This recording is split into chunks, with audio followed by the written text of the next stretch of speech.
But হ্যাঁ, definitely give and take এর ব্যাপারটা ইন্ডাস্ট্রিতে it does exist. It's an open secret. আপনারাও জানেন। শাকিব ভাইয়ের ব্যাপারটা হচ্ছে he's a mega star in Bangladesh, right? So definitely আমি ওনার সাথে ওই কাজের জায়গাটা আসলে আমি definitely করব, of course. Why not?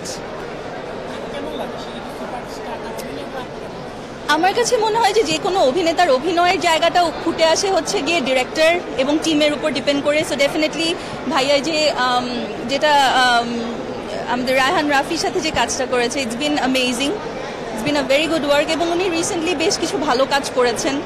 And he's a mega star actually in Bangladesh, and I really hope that we get a lot more stars like him in Bangladesh, of course, and I'd love to work with him for sure.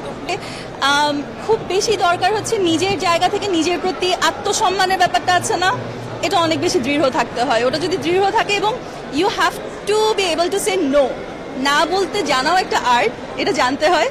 So আমার কাছে মনে হয় সবচাইতে শুরুতে আসে হচ্ছে আত্মসম্মান বোধ। আপনি যখন আস্তে আস্তে করে আগাবেন তখন দেখা যাবে টুকটাক আপনি যেটা করতে চাচ্ছেন বা যে ইন্ডাস্ট্রিতে হোক না কেন গ্রো করতে চাচ্ছেন ওটা আপনি করে ফেলবেন।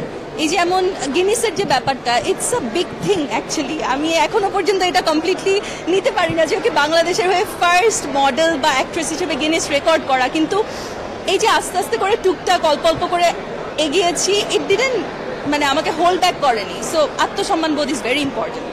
ডেফিনেটলি দেওয়া হয়, আসলে আছে এখানে গুড অ্যান্ড ব্যাড মিলেই তো ইন্ডাস্ট্রিটা। সো এই ধরনের প্রস্তাবও দেওয়া হয়, এই ধরনের প্রস্তাবে অনেকে হয়তো বা এগ্রি করেন, ওটাও আছে। কিন্তু একটা জিনিস আমি আসলে যেটা বলতে চাই যে I have mate some wonderful people in the industry, that's for sure. I had some very horrible experiences in the industry, that's also true. কিন্তু আপনি যেভাবে করে আসলে এগোতে চান, আপনি ওই পথে থাকলে it's not going to be easy, কিন্তু চলে আসবে। বাট হ্যাঁ, ডেফিনেটলি গিভ অ্যান্ড টেকের ব্যাপারটা ইন্ডাস্ট্রিতে it does exist. It's an open secret, আপনারাও জানেন। আমার মনে হয় যে এগুলো নিয়ে না এত কথা হয়েছে, মানুষজন এগুলো শুনতে শুনতে বিরক্ত। আমি এগুলো নিয়ে কমেন্ট করতে করতে আসলে অনেক বেশি তিক্ত বিরক্ত। So I don't want to comment on this anymore. And একটা ব্যাপার হচ্ছে, আমি আসলে ব্যক্তিগতভাবে তো যদিও আমার বিশ্ব শিরোপার যে জায়গাটা এটা মডেল হিসেবেই, কিন্তু I am more trying to focus on acting right now.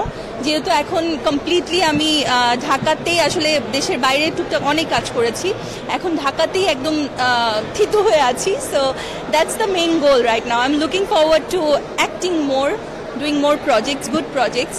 So এটাই। আর এই দুবাই, থাইল্যান্ড এগুলো নিয়ে অনেক কথা হয়েছে। সো আই ফিল লাইক যে I don't have to comment on that anymore. দুটো অলরেডি একটা প্রজেক্ট আমি করেছি যেটা হয়তো বা নেক্সট ইয়ার রিলিজ হবে। একটা ফিল্ম করা হয়েছে which is also going to get released এই বছর, আর হচ্ছে না, নেক্সট ইয়ার হচ্ছে। And as we all know there is been a huge shift তো বাংলাদেশে। আমরা তো দেখেছি এই গণ অভ্যুত্থান হয়েছে, সব কিছু মিলে। তো ডেফিনেটলি অ্যাক্টিংটাই আমার প্যাশনের জায়গা, ওটা নিয়ে আছি, ওটা নিয়ে টুকটাক অল্প অল্প পায়ে আগাচ্ছি এবং আপনারা তো আছেন সাথে।